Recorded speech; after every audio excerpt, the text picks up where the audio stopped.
You asked for it, so here's how to make a keepsake box with the dried flowers and that dreamy milky effect. Hello, my name is Natirmina and I'm here to teach you a little epoxy resin magic. Step 1, and the most important, let's dry the ranunculus. The classic one with the stretch petals, I dried those in silica gel for 6 days. Yep, not too fast.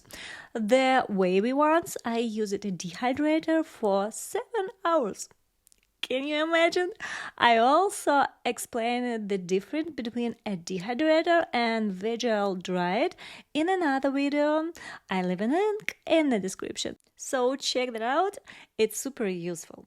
Once the flowers are fully dry, they shouldn't actually crash when you touch them. Just shake off the silica gel so no dust end up in your resin. Then I mix up my deep pour resin up to 5 centimeters from Resin Pro. And by the way, I get a promo code for you, Natrium, for 10% off your order. Don't forget to use it. And for the lid of the box, I took a small amount of resin, literally just 1 drop of pigment, and I don't mix it all the way. That gives you this gorgeous misty fog effect. But, keep in mind you shouldn't only do it for if you are going to add more layer on top. Otherwise, as we all know, yes? Poorly mixed pigment can end up looking messy. Then I pour it into the mold and gently swirl between the milky resin and the clear resin to blend them together. And now I'm starting to fill the box. This one's actually a gift for my client to match her resin table. By the way, have you seen the video on how I made that table? If not, the link in the description. I'm recreating the exact same composition for the table, so it turns into a matching set.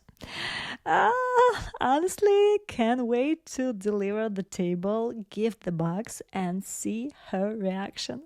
That's honestly the most rewarding part of this work. I'm sure a lot of makers feel the same. Once the flowers are all arranged, I pour in the center clear resin, but I don't fill it all the way up because the bottom of the box is also going to have that milky effect just like a lid.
After the first layer has cured, I top it up clear resin for the lid and milky resin for the box itself.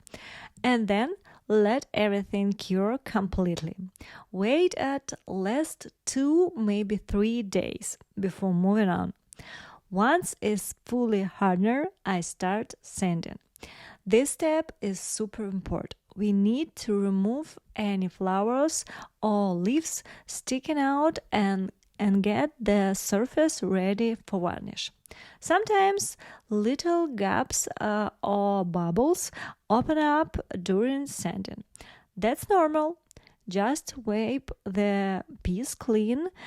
Fill those spots with the UV resin. I have UV resin also from Resin Pro. Cure it under the lamp and only then continue sanding.